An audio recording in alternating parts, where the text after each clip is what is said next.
Let me open with a number that sounds like a mistake. In January 1877, a man dies in New York and leaves a fortune often described around $100 million. In the late 19th century, that kind of money does not feel like wealth. It feels like permanence. It feels like the sort of thing that should last for centuries.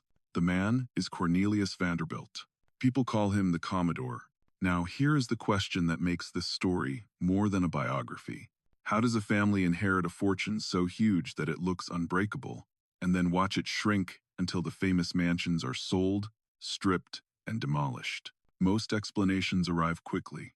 People say taxes. People say wars. People say the Great Depression.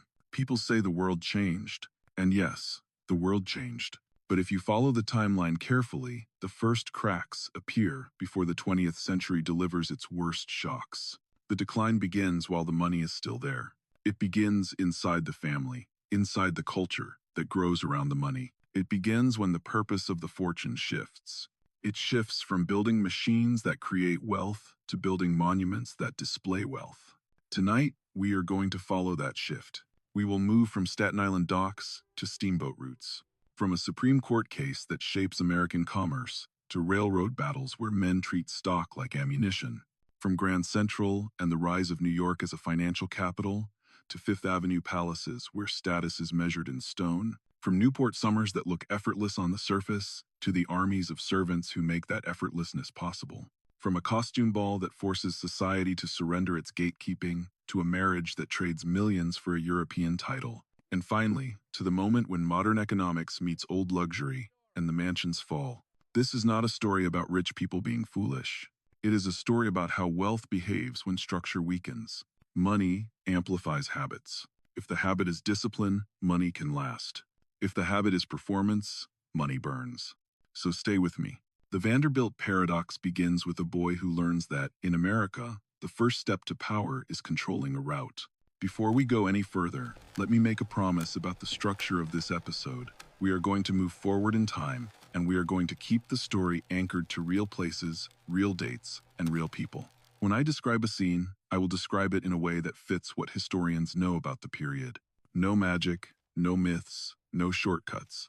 Just the strange truth that real history is already dramatic enough. And one more thing. If you are listening while doing something else, do not worry. I will repeat the key idea at the end of each major section, like a trail marker, so you can always find your way back to the main path. Here is the main path, stated plainly.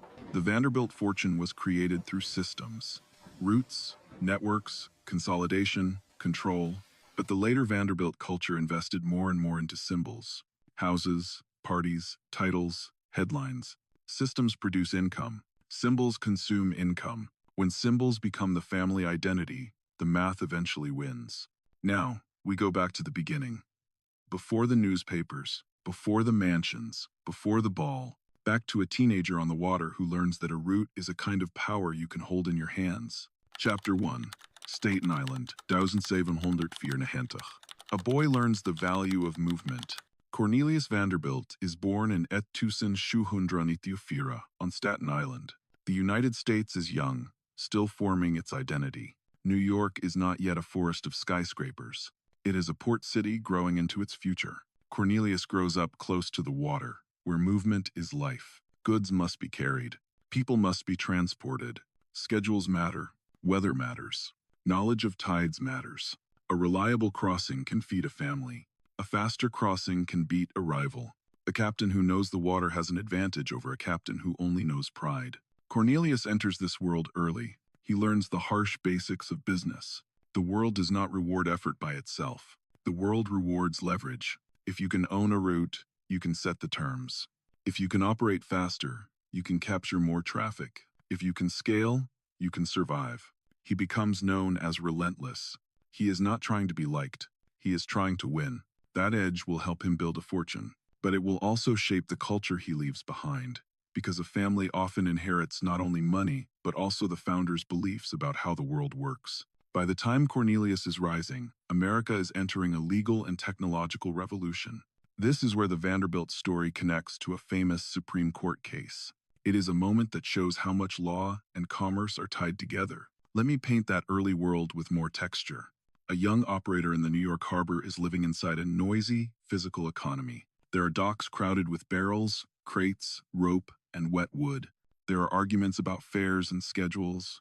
There are storms that arrive without warning. There are days when a mistake means not just losing money, but losing the boat. In that environment, Cornelius learns to think in terms of margins. If your trip is faster, you can run an extra trip. If your costs are lower, you can cut prices and starve a rival. If your service is more reliable, customers return. This sounds ordinary today, but at the time it is the difference between scraping by and building capital. He also learns something psychological. People respect certainty. If you act like the route is yours, some competitors hesitate. If you act like you will fight for every passenger, some competitors look elsewhere. Confidence becomes leverage. And this is the seed of the Commodore's future. He is building a reputation as much as he is building a business. Reputation attracts partners. Reputation scares rivals. Reputation makes negotiations easier. By the time he moves into bigger ventures, he will have something that is hard to price, but extremely valuable. A name that implies power. Chapter 2. Gibbons v. Ogden, 1824. A lesson from the Supreme Court. In the steamboat era, roots are power. In New York waters, a monopoly is claimed by operators tied to Robert Fulton and Robert Livingston. A businessman named Thomas Gibbons challenges that monopoly. Cornelius Vanderbilt works for Gibbons as a captain and manager in the steamboat business. The conflict becomes more than a private fight, it becomes a national question about commerce. In 1824, the dispute reaches the United States Supreme Court as Gibbons v. Ogden. The court's decision strengthens federal authority over interstate commerce. In practical terms, it limits the ability of states to grant exclusive control over routes that affect multiple states. For Vanderbilt, this is not just a legal victory for his employer. It is a lesson about reality. Business is not only boats and engines. Business is also courts and politics. The rules can change. A monopoly can be challenged. Power is not only physical, it is legal. That lesson stays with him. As he becomes more powerful, he watches the law. He watches lawmakers. He watches judges. He understands that if you can shape the environment, you can win battles that rivals think are impossible. This is also a hint about what will later happen to his descendants. The founder learns to fight. The descendants may inherit the benefits of that fighting without inheriting the fighting instinct itself. And when the environment changes again, they may not react fast enough. By mid-century, technology accelerates. Steam grows more efficient. The nation expands west. And the next step in the Vanderbilt rise is about speed. The steamboat monopoly fight is a perfect example of how early American capitalism works. Technology moves faster than law. Business moves faster than courts. And then, when conflicts explode, courts are forced to define the rules after the fact. The Supreme Court decision in 1824 matters because it makes the United States a more unified market. If interstate commerce is regulated at the federal level, then routes between states are harder to lock down as private kingdoms. That creates competition. Competition creates efficiency. And efficiency creates winners who can scale. For Vanderbilt, the case also teaches a habit. Do not treat the legal environment as background. Treat it as a battlefield. If a rival uses the law, you must understand the law. If a rival uses politics, you must understand politics. This is one reason the Commodore becomes so formidable later. He does not think of business as only buying and selling. He thinks of it as controlling the conditions under which buying and selling happens. And that is exactly how he will approach railroads. Not as tracks, but as a system of power. Chapter 3. Steam and Scale. From boats to networks. The 19th century belongs to steam and scale. Steamships compress distance. Regular schedules allow commerce to grow. A trip that once depended on wind and luck becomes a planned service. Vanderbilt thrives because he understands that the money is not in a single trip. The money is in a system that connects routes and captures traffic. He expands, consolidates, and grows his influence. But as America industrializes, the center of gravity shifts again. Railroads become the most powerful business of the era. A railroad is not just transportation. It is a corridor of development. Towns along a line grow. Towns off the line shrink. Factories cluster near reliable shipping. Markets reorganize around speed. Vanderbilt moves into rail with the same instincts he learned on the water. Control the route. Control the connections. Control the gateway. New York is becoming the nation's financial center. If you control what flows into New York, you hold leverage that reaches far beyond the tracks. This is also where the fortune becomes less simple. It is not a chest of coins. It is shares, terminals, contracts, political influence, and strategic timing. It is power embedded in infrastructure. And infrastructure requires management. To keep a railroad empire strong, you need people who understand it. You need operators who can respond to competition and regulation. You need discipline.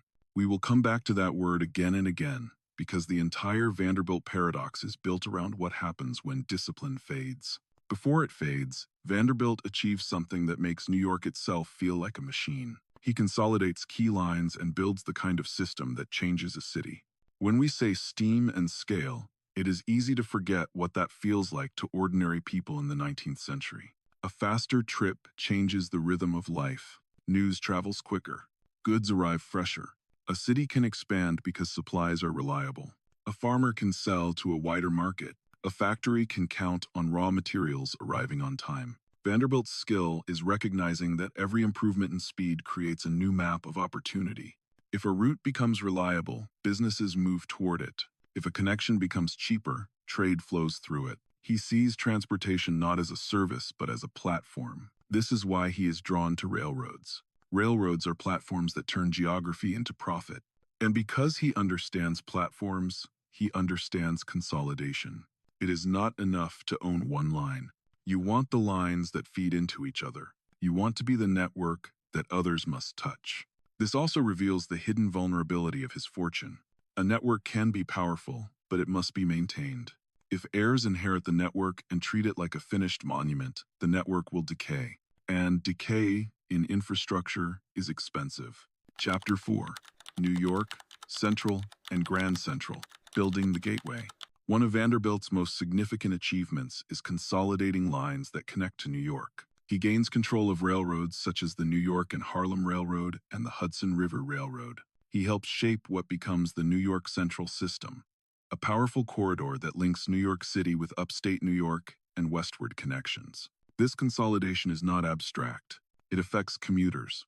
It affects freight. It affects the price of moving goods. It affects where businesses choose to locate. In a sense, Vanderbilt is helping to set the rhythm of a region. Infrastructure needs a heart, a hub. In 1871, a major terminal opens at 42nd Street known as Grand Central Depot, strongly associated with Vanderbilt's railroad interests. For New Yorkers, it is a symbol of modern movement. For Vanderbilt, it is proof that power can be built into a place. When you build a hub, you create dependence. Businesses depend on access. Passengers depend on schedules. Competitors must negotiate with your network. A terminal is not just a building. It is a choke point, and choke points generate leverage. This is how Vanderbilt grows so rich. He does not just own things. He owns connections. But the era is brutal. Railroads attract rivals who are just as ambitious and often less scrupulous. The most famous battle that exposes this brutality is the Erie War. It is a story of stock, courts, and chaos. It is also a warning about how personal the founder's skill really is. Grand Central Depot is a symbol of how a private fortune can reshape a public city. When a major terminal opens at 42nd Street in 1871, it does more than move passengers. It reorganizes neighborhoods. It draws businesses. It changes property values. It influences where people live. This is the quiet power of infrastructure. If you build the hub, the world gathers around you. And when the world gathers around you, you can set the terms. There is also a poetic irony here. The Vanderbilts build a structure that helps New York become modern. Decades later, modern New York will make their private palaces obsolete. The same city that rewards them will eventually outgrow them. But in the 1,870 seconds, that irony is invisible. The family is rising, the fortune is growing, and the belief that the Vanderbilt name is permanent becomes stronger. That belief will become one of the most expensive beliefs in American family history. Chapter 5. The Erie War. Finance as Combat.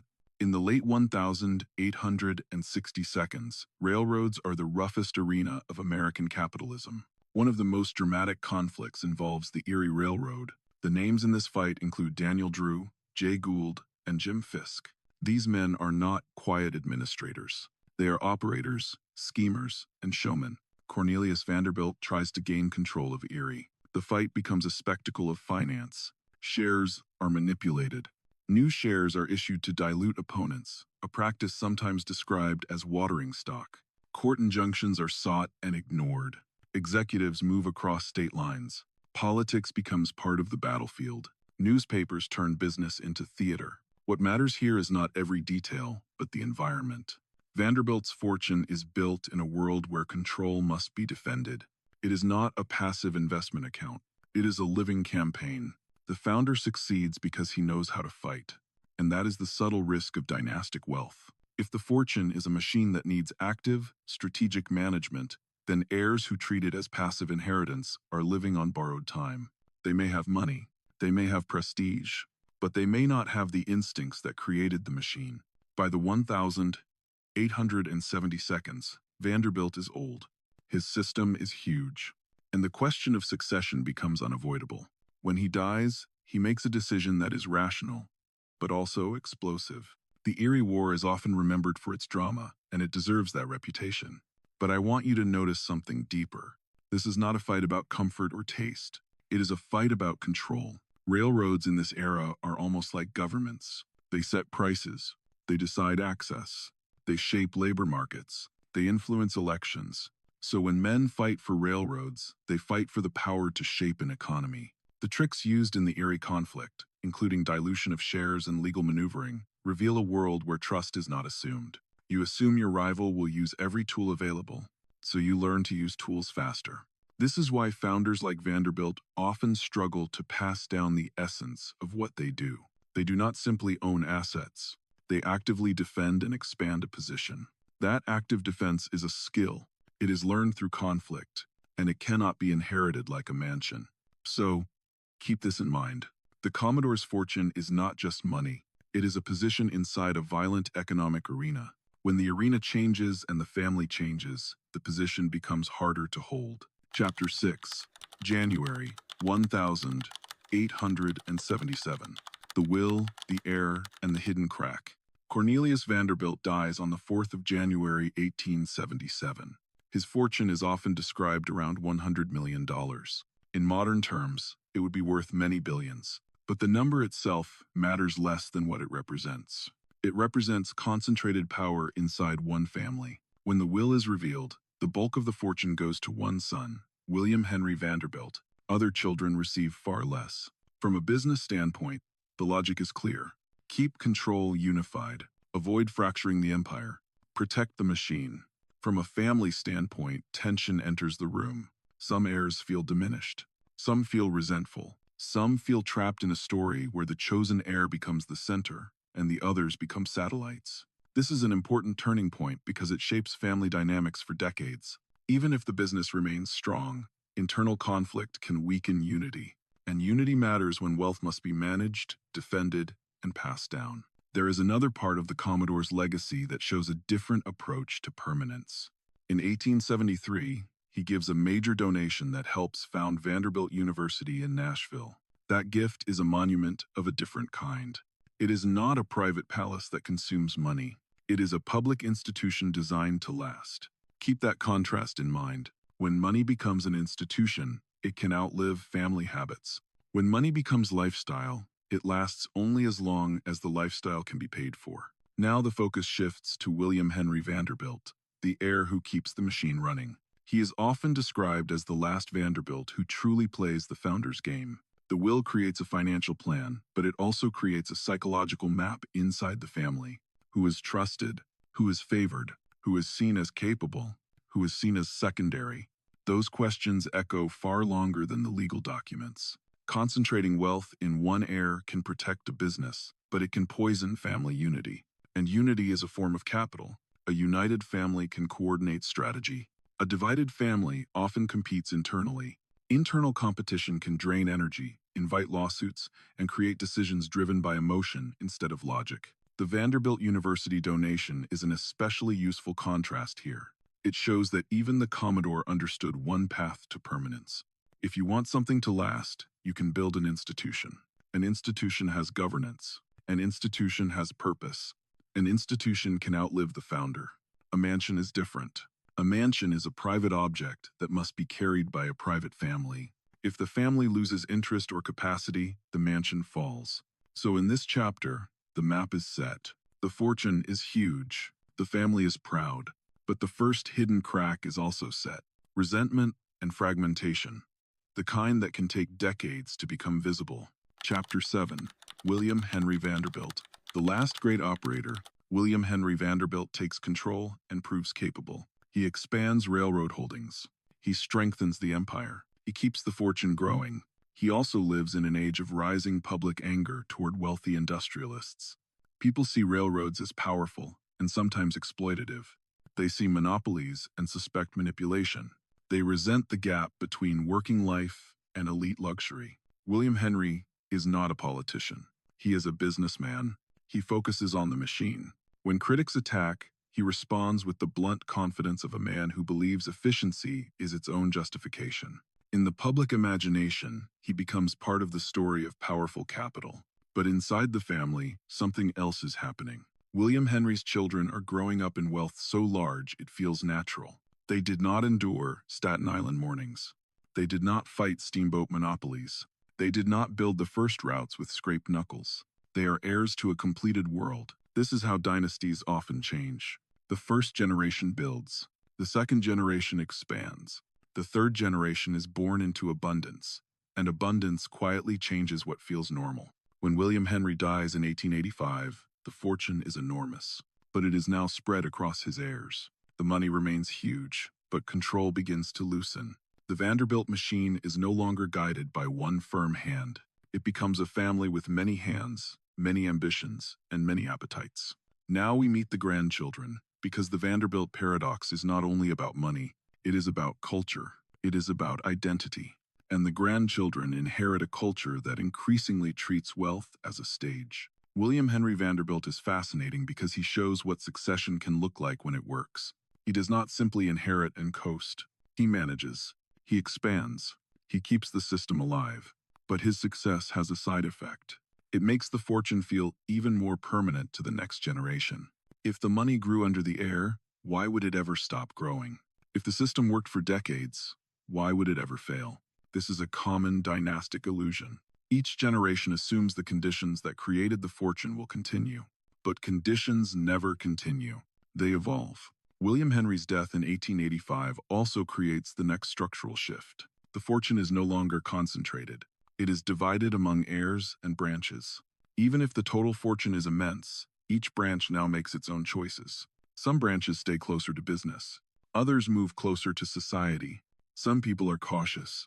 Others are extravagant. From this point on, there is no single Vanderbilt strategy. There are many Vanderbilt strategies, and that is the beginning of the end of unity. Chapter 8. The Grandchildren. When an empire becomes a lifestyle, the Vanderbilt family expands into branches. Names repeat, fortunes split, and each branch builds its own identity. Some focus on business. Some focus on society. Some focus on art, travel, and collection. The family is still extraordinarily wealthy, but the unity of purpose that drove the Commodore begins to dissolve. One branch, associated with Cornelius Vanderbilt II, maintains significant influence in rail and finance. He is linked with the construction of the breakers in Newport and with the continuing prestige of the name. Another branch, associated with William Kissam Vanderbilt, becomes deeply tied to social spectacle, including the Marble House and the world Alva built around it. George Washington, Vanderbilt II, builds Biltmore and develops a reputation for culture and learning. These differences matter because they show that Vanderbilt wealth is not one simple story after the founder. It becomes many stories. And when the stories multiply, the discipline can weaken, because there is no longer one shared rule. There is no single family mission. There is a shared name and shared expectations. And those expectations are shaped by New York society, which remains selective. To be extremely rich is powerful, but to be accepted as the center of society is a different kind of power. The Vanderbilts want both. They can buy one. They must fight for the other. To understand why the family spends so much on display, we must look at the social gates of the era. We must look at the world of Mrs. Astor and the idea of the 400. When the family becomes branches, it becomes tempting for each branch to prove itself. not only in business, but in display. One branch builds a bigger house. Another branch hosts a more talked-about party. Another branch seeks a more prestigious marriage. The family is still one name, but it is also a set of rival centers. This rivalry is not always hostile, but it is expensive. Because prestige is relative. If your cousin has the most famous ballroom, your ballroom feels smaller. If your brother hosts the most reported dinner, your dinner looks ordinary. This is how wealth turns into a competition inside the family itself. The founder competed with rivals outside. The descendants compete with rivals inside and outside. It is also where the story becomes more human. Not everyone in the family wants the same life. Some want privacy, some want adventure, some want art, some want control, but the name presses on everyone. You cannot be ordinary when the world expects you to be a symbol. So, the branches grow, the costs grow, and the hunger for acceptance grows. Which brings us back to the gatekeepers of New York. Because no matter how rich you are, the pain of being excluded can be sharper than the pain of spending. Chapter 9. The 400. Status as a closed room. Late 19th century New York society behaves like an unofficial court. There are invitations that matter. There are guest lists that decide reputations.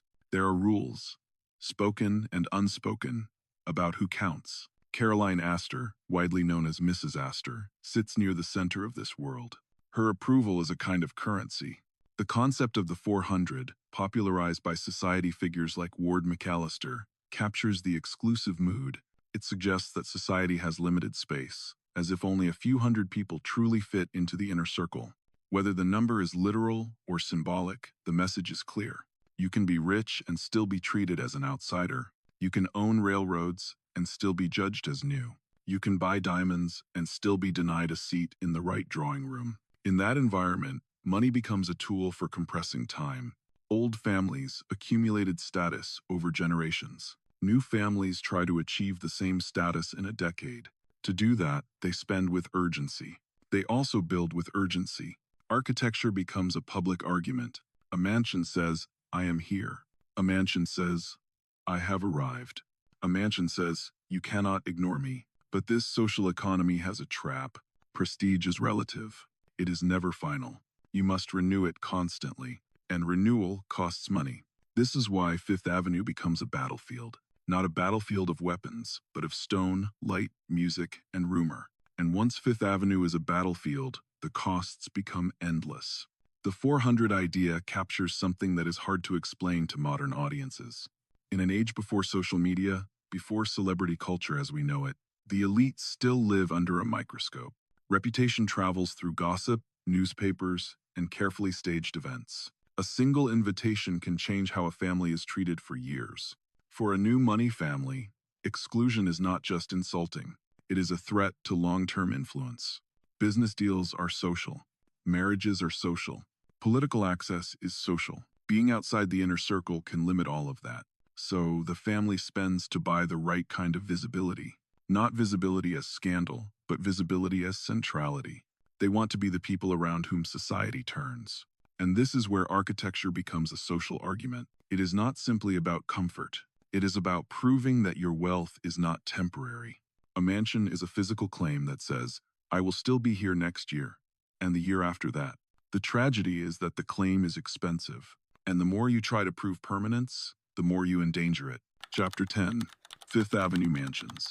When wealth becomes stone and obligations, the Vanderbilt mansions on Fifth Avenue are not modest homes. They are private palaces. They have ballrooms and galleries, grand staircases, and formal dining rooms. They are designed for entertaining, for display, for being photographed and described. But a mansion is not a one-time expense. It is a long-term commitment that consumes money every day. It needs staff. It needs fuel for heating. It needs repairs. It needs cleaning. It needs constant updates as styles change. Think about a single formal dinner. Invitations are sent. Menu planning begins. Silver is polished. Flowers arrive by the hundreds. The kitchen works for hours. Servants are arranged like actors in a play. Timing becomes choreography. The goal is not only to feed guests. The goal is to demonstrate control. Now imagine that a family must do this again and again. Imagine that the family must do it in more than one house. Imagine that every season carries an expectation to look effortless. Effortless luxury is never effortless. It is purchased labor. It is purchased time. It is purchased coordination. And behind that coordination is a hierarchy of staff. Head butlers manage footmen. Housekeepers manage maids. Cooks manage kitchen staff. Gardeners manage grounds. Drivers manage stables and carriages. In some homes, staff live on site. Their rooms are small, their schedules long, their work invisible to the guests. This invisible labor is part of the mansion economy. It is also the part that becomes harder to sustain in the 20th century. When labor changes, the mansion model becomes fragile. But before the 20th century arrives, the Vanderbilt social strategy reaches its most dramatic moment. Alva Vanderbilt decides that waiting for acceptance is not enough. She will force acceptance. She will do it in a single night. If you want to understand the mansion era, imagine the calendar. Spring season in the city. Summer season in Newport. Autumn returns. Winter planning. Each season has its obligations. Each season has its events. Each season has its hidden invoices. Even the act of moving between houses costs money. Furniture is shipped. Wardrobes are expanded. Staff are hired and fired or shifted. Food is ordered in bulk. Entertaining is planned like a military campaign. And here is another detail that matters. Mansions do not only require money, they require management. A household of dozens is a small corporation. Someone must supervise staff, control supplies, and prevent theft. Someone must coordinate with tradesmen and suppliers. Someone must keep the house ready for inspection by guests at any moment. When a family has one mansion, the management is hard. When a family has several, management becomes a full-time industry. And that industry produces no new wealth. It only maintains the illusion of effortless wealth. So, the mansion is not just architecture. It is a commitment to a way of life that becomes harder to sustain as the modern world approaches. Chapter 11. March 26, 1883. The costume ball that changed the social map. Alva Vanderbilt understands something that many industrial men ignore. Society is a system. It has gatekeepers. It has rules, and it can be manipulated. She wants the Vanderbilts treated as equals, not as rich outsiders. She does not want quiet tolerance. She wants undeniable dominance. So she plans a spectacle. On the 26th of March 1883, she hosts the Vanderbilt Costume Ball. It becomes one of the most famous social events of the Gilded Age. Guests arrive in elaborate costumes inspired by history and European courts. The house becomes a stage of light and color. The press covers the preparations and the aftermath. The city talks. The ball works because it changes the terms of the conversation. Before, society could treat the Vanderbilts as a family, begging for entry. After, society must respond to them as a family that can create the center of attention by sheer force. The preparation itself becomes part of the dominance. Tailors, designers, florists, caterers, musicians, and household staff are pulled into a coordinated operation. Guests compete with one another because, in a world of display, even a costume is status. The result is a night where the Vanderbilts are not seeking approval. They are distributing attention, but victories achieved by spectacle contain a trap. When you win by performance, you become dependent on performance. Your status becomes an expense. And when status becomes an expense, the family must keep paying. The ball is a turning point. It opens gates. It also raises the price of staying inside. After the ball, the stage expands beyond New York. In summer, the elite move to Newport, Rhode Island. There, the Vanderbilt name becomes inseparable from the grandest houses of the era. The costume ball is often described as extravagant, but its deeper meaning is strategic. It is a demonstration of control over attention. In a society where gatekeepers decide who matters, attention is power. Alva understands that if she creates the most talked about event, she can flip the hierarchy. People who once ignored the Vanderbilts must react. People who once acted like judges must attend as guests. The center of gravity moves. The ball also shows how performance becomes addictive. After a night like that, ordinary life feels small. The family has proven that money can create a social earthquake. So the temptation is to keep creating earthquakes. But earthquakes damage the ground they stand on. They raise expectations. They make rivals respond. They turn society into an arms race. And arms races do not end because someone feels satisfied. They end because someone runs out of resources, or because the world changes the rules. After 1883, the Vanderbilt name is fully inside society. But now the family must pay the cost of staying there. Newport becomes a primary stage for that cost. Chapter 12. Newport, Summer Palaces and the Machinery of Leisure. Newport becomes the summer kingdom of American wealth. Families arrive for the season. They visit one another, they host dinners and dances, they ride, sail, play tennis, attend concerts, and exchange gossip that can change reputations. The houses in Newport are called cottages, but many are enormous. The Vanderbilt family builds some of the most famous. Marble House, completed in the early 1892s, is a monument of stone and ornament. The Breakers, completed in the mid-1890s after rebuilding, becomes a symbol of the age itself. Walk through these spaces in your imagination. Rooms are designed to overwhelm, ceilings are high, details are dense, everything signals expense. Now consider the machinery behind that signal. Mornings may appear calm, but staff are already working. Breakfast service requires cooks and servers. Rooms must be cleaned quickly and quietly. Laundry is constant. Floors are polished, windows are washed, flowers are replaced. Food is prepared for the next event. Afternoons bring visitors. Visitors mean refreshments and careful staging. Evenings bring formal dinners. A formal dinner is not a meal. It is a performance of hierarchy, with seating and timing and social cues. What looks like effortless luxury is actually a managed operation. The mansion is like a hotel that pretends it is a home, and it is expensive because it must be perfect. Newport also shows how status becomes an endless race. If you host a spectacular dinner, others feel pressure to match it. If you renovate a wing, others consider renovations. If you build a ballroom, others rethink their own spaces. The family can still afford it in this era, but the pattern is set. The pattern is that display is a duty, and duties do not stop when markets shift.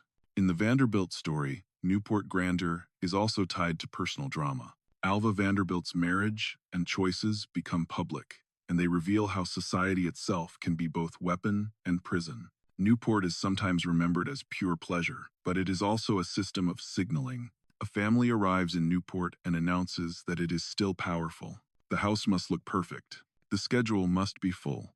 The guests must be impressed. If a family goes quiet, people notice.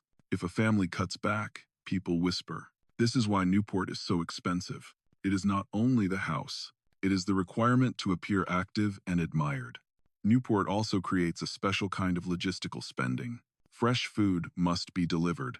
Sea air damages materials, requiring more maintenance. Storms threaten roofs and windows. Gardens must be kept immaculate. Stables and later garages must be maintained. The mansion economy is always fighting time, and while guests see elegance, staff see exhaustion. Servants carry heavy trays, climb staircases, and work late into the night. The elites speak of leisure, but leisure is manufactured by labor. This becomes crucial later. When labor markets shift, the mansion economy collapses faster than people expect. The palaces are not only expensive, they are dependent on a social structure that modernizes away. Chapter 13. Alva's Revolt, Divorce, Reinvention, and the Changing Rules of Respectability. Alva Vanderbilt is not only a social strategist, she is also a forceful personality in an age when women in elite circles are expected to be graceful and silent. Her life becomes a public story because she refuses to accept the limits placed on her. Her marriage to William Kissam Vanderbilt eventually ends in divorce. In the 1892s, divorce is still scandalous in high society. It can damage reputations. It can rearrange alliances. It can become a form of social warfare. Alva's divorce shows that the old rules are beginning to bend. The Gilded Age is not only an era of wealth, it is also an era of social change. Women in elite circles begin to push against expectations. Public attitudes shift slowly. Scandal becomes part of the story of status. Alva later marries Oliver Belmont, connecting herself to another powerful name. The move is strategic, but it is also a declaration of independence. She is not content to be a decorative figure. She wants to shape her own position. This matters because it illustrates a theme.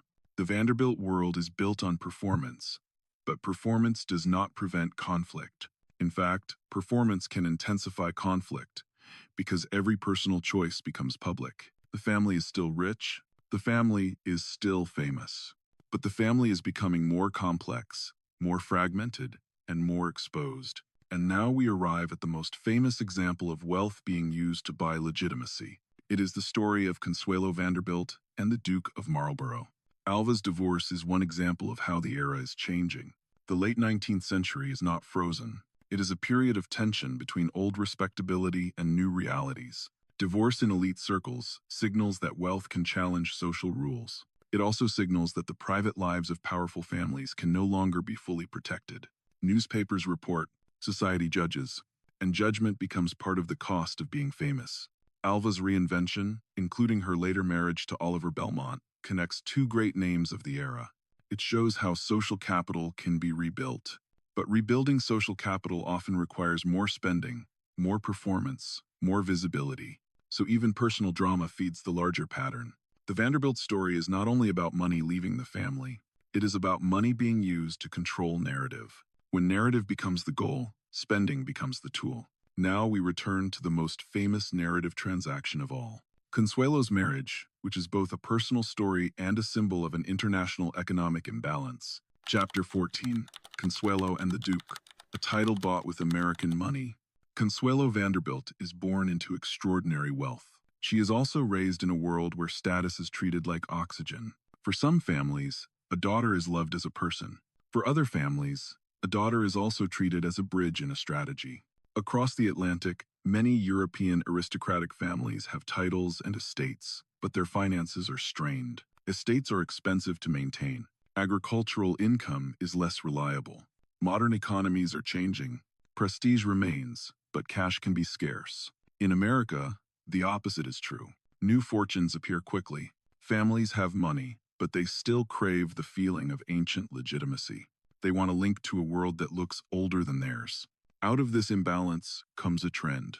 American heiresses marry European aristocrats. The phrase "dollar princess" captures the pattern.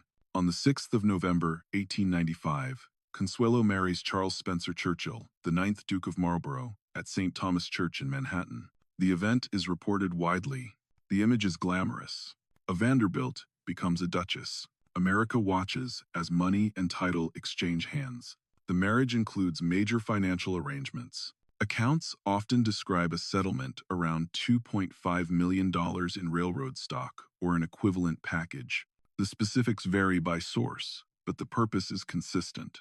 American wealth helps sustain the obligations of a European title, including the maintenance of great estates like Blenheim Palace. It is important to say this plainly. This is not a simple romance story. It is a structural phenomenon of the era. Europe needs cash. America wants titles. Each side has what the other lacks. But the human cost is personal. A marriage is daily life. It is mornings and evenings. It is affection or distance. When a marriage is built on strategy rather than compatibility, daily life can become painful. Consuelo's marriage becomes known as unhappy. Later, it ends in separation and divorce. The episode becomes a symbol. It shows how far a family will go to convert money into legitimacy. It also shows the limits of that conversion. A title can be purchased, peace cannot. While one branch of the family is buying titles, another branch is building the largest private house in America. Biltmore is a different kind of monument, but it reflects the same desire for permanence. The Consuelo story also exposes how money crosses borders in search of legitimacy. In America, a fortune can be new but enormous. In Britain, a title can be old but financially strained. The marriage becomes a bridge between those conditions. From one perspective, it is practical. The Duke receives capital. The Vanderbilt name receives a title. The newspapers receive a sensation. From another perspective, it is tragic. The arrangement can treat a human being as currency. And when a human being becomes currency, the inner life is often ignored. The settlement money, described in many accounts as millions, does not return as a productive asset. It disappears into the maintenance of old estates and aristocratic obligations. In other words, it is a conversion of cash into prestige. Prestige does not produce dividends. This is why historians use these marriages as symbols of the age. They show a deep insecurity inside the new American elite. The insecurity that says money is not enough. Money must be blessed by older symbols. And when wealth chases symbols, it often loses the discipline that created it. Chapter 15. Biltmore, a private world that survives by adapting. George Washington, Vanderbilt II builds Biltmore Estate near Asheville, North Carolina.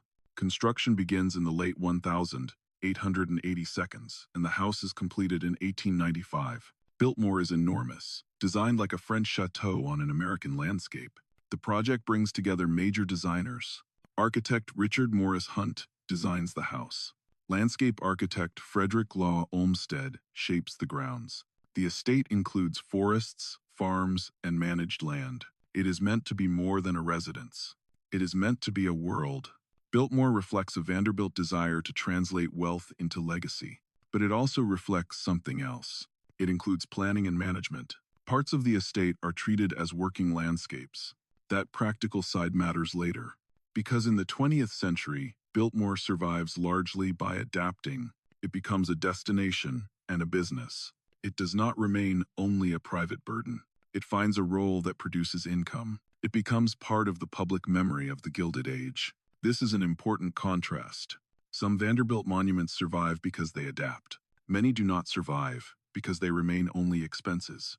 Now we step back and look at the underlying math that drives the decline. Even without scandal, even without tragedy, dynasties face arithmetic. And arithmetic does not care about reputation.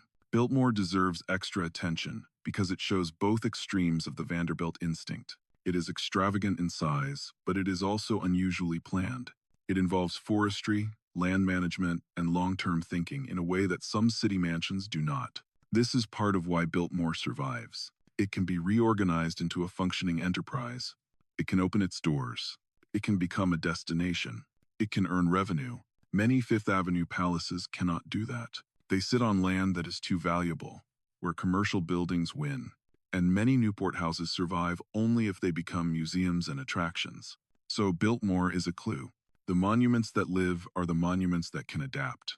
And adaptation is another word for structure. This is the lesson the dynasty struggles to learn. The founder built flexible systems. The descendants built rigid symbols. When time applies pressure, rigid symbols crack. Chapter 16. The Dynasty Equation. Lifestyle, division, and selling the steering wheel. A fortune is not one thing. It is a collection of assets. Some assets generate income. Some assets generate costs. The balance between those categories decides the future. The Commodore's wealth is tied to businesses that produce cash flow. Railroads generate revenue. Control creates leverage. Ownership provides power. But dynasties face three persistent forces. The first is lifestyle. If a family maintains multiple huge homes, employs extensive staffs, and hosts frequent social events, the annual costs become enormous. Those costs repeat whether markets are good or bad. They become obligations. The second is division. As generations pass, wealth spreads across more heirs. One fortune becomes many fortunes. Each fortune becomes smaller. Even if each person is sensible, each person has a smaller share to support a costly identity. If any person is not sensible, the decline accelerates. The third is time. Industries evolve. New regulations appear. Competition shifts. Railroads remain important, but their dominance is not eternal. To preserve wealth, heirs must be engaged and adaptable. Now add the most dangerous force. Selling control. Ownership is like a steering wheel. As long as you hold it, you can choose direction. When you sell it, you are no longer driving. You are a passenger. Families often sell pieces of business holdings to fund lifestyle. At first it feels harmless. One sale pays for repairs. Another sale pays for a wedding. Another sale covers a season of entertaining. But each sale reduces future income. Each sale makes the next sale more likely because the machine produces less. This is how an owner class can become a consumer class. They still appear rich because they still have art, property, and access. But the engine underneath is weakening. When shocks arrive, there is less resilience. When a new generation inherits, they inherit a smaller machine and the same expensive expectations. Now the 20th century arrives with legal and economic changes that tighten the squeeze. Taxes matter, but so do labor changes and the decline of the mansion economy. Let me give you a simple mental model for dynastic decline. Imagine a reservoir and a river. A reservoir is stored wealth. A river is flowing wealth. the kind produced by businesses and investments. A dynasty can survive on a reservoir for a while, even if the river slows. But if the dynasty keeps draining the reservoir to fund lifestyle, and if the river is not protected, the reservoir eventually drops. Then panic begins. Then assets are sold. Then the river slows further.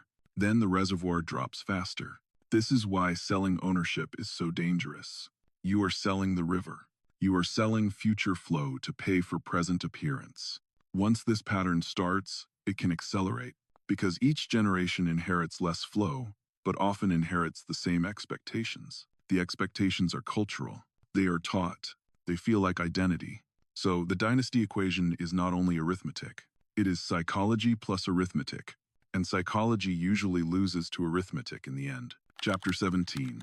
The modern world arrives. Income tax, estate tax, war, and the end of the servant army. In 1913, the United States ratifies the 16th Amendment, enabling a federal income tax. In 1916, the federal estate tax is introduced. These changes do not automatically destroy fortunes, but they change the math. Large inheritances require planning. If planning is weak, families may sell assets to pay taxes. At the same time, the labor system that made mansion life possible begins to change. Domestic service becomes more expensive and less available. Working people have more options. Social attitudes shift. The idea of maintaining huge staffs of servants begins to feel less normal in a modern republic. Then World War I reshapes economies and accelerates change. After the war, the Roaring Twenties introduce a different style of wealth, a more public, modern, and commercial culture. The old palaces begin to look like relics. Then the Great Depression hits in 1929. Markets collapse. Assets lose value. Even wealthy families feel pressure. Families with high fixed costs feel it more sharply. This is where the Vanderbilt mansion economy becomes fragile. A family can be asset-rich but cash-poor. Their wealth exists in buildings and collections, but the bills require liquid money. If markets are unstable, raising cash is painful. That pain often forces sales that once felt unthinkable. Meanwhile, Manhattan land values rise. Commercial development becomes more profitable than private palaces. The city chooses revenue over romance, and the palaces become targets. By the early 20th century, the world that produced the Gilded Age is fading. Reform movements grow. Public suspicion of monopolies grows. The language of democracy becomes sharper. The idea of inherited privilege becomes less fashionable. Even without taxes, this shift matters. Because the value of a mansion is partly social. If society stops admiring the mansion lifestyle, the mansion becomes only an expense. If the mansion becomes only an expense, it becomes hard to defend. The labor shift is especially important. A palace requires an army. If the army becomes expensive or unavailable, the palace becomes unusable. Luxury that depends on cheap labor is fragile. When society modernizes, the hidden scaffolding of luxury collapses.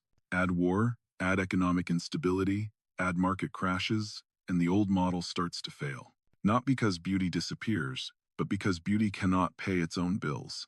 This is when the Vanderbilt story moves from legend to liquidation. And liquidation is always less glamorous than the party that came before it. Chapter 18. The mansions fall. When stone meets modern economics, there is a particular sadness in watching a palace disappear. A palace feels like a claim against time. When it is demolished, the claim is revoked. In Manhattan, many grand private houses are gradually replaced. Property taxes, upkeep, and the sheer inefficiency of using prime land for a single family become hard to justify. Commercial buildings produce steady income. Private mansions consume it. When a mansion is sold, the process can be brutal. Art is auctioned. Furniture is divided. Woodwork is removed. Stone is hauled away. A room that once hosted formal dinners becomes an empty lot. Then an office or a store rises where a ballroom once stood. This is not only an architectural change, it is the end of a social world. The Gilded Age idea of power through private palaces fades. The center of life shifts toward hotels, clubs, institutions, and modern media. Some Vanderbilt places survive by adapting. The Breakers survives as a preserved historic house. Biltmore survives as a public destination. Vanderbilt University survives as an institution. These names remain because they are connected to structures that can continue. But the dynasty itself no longer feels permanent. The fortune has been divided, spent, and reshaped by time. The name remains, but the idea of inevitability is gone. Demolition is the final act because it is the moment when private memory becomes public erasure. A family might still have photographs and stories, but the physical proof is gone. In Manhattan, demolition happens because the logic of the city changes. A commercial building can generate steady rent. A mansion generates none. And when land values are high, sentiment is expensive. The demolition process is also a kind of unmaking. First, the valuable pieces are removed. Fireplaces, wood panels, stained glass, railings.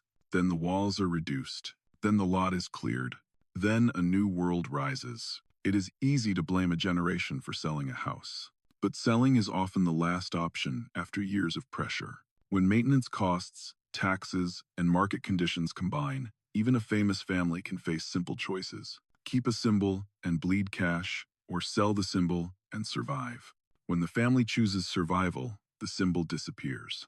And that disappearance becomes the visual shorthand for decline. Epilogue. The Vanderbilt lesson. What the richest family in America could not buy. It is tempting to end this story with a simple moral. Rich people spent too much, and the money ran out. History is more precise than that. The Commodore built a machine. William Henry kept the machine running. But later generations treated the machine like a backdrop. They treated wealth as a stage, and a stage demands constant spending. The paradox is that they tried to purchase permanence. They built monuments to feel eternal, but monuments do not preserve a fortune. They consume it. Wealth lasts when it is structured, when it is taught, when it is managed, when it adapts. Wealth shrinks when it becomes performance. Before we end, let me summarize the core historical pattern one more time, because it is the reason this story stays relevant. The Commodore built wealth through systems. Roots, networks, control, consolidation. Systems produce income. Later generations invest heavily in symbols. Houses, parties, titles, visibility. Symbols consume income. When the modern world raises costs and changes values, symbols become liabilities. The dynasty loses flexibility. Assets are sold, the machine weakens, and the name shifts from power to memory. That is why the Vanderbilt story is not only about the rich. It is about what happens when any resource is treated as guaranteed. When people assume the future will look like the present. When they confuse size with stability. Now, I want to hear your answer to the question that sits at the heart of this episode. What is more destructive? The outside forces we cannot control, or the inside habits we refuse to change? Now I want to hear your view. What destroys a family fortune faster? External shocks like wars, taxes, and depressions, or internal forces like lifestyle, pride, and the hunger for status? Write your answer in the comments. If you enjoyed this kind of historical storytelling, subscribe to the channel and turn on notifications so you do not miss the next episode. And if there is a dynasty, era, or historical mystery you want covered next, tell me below. Thank you for listening.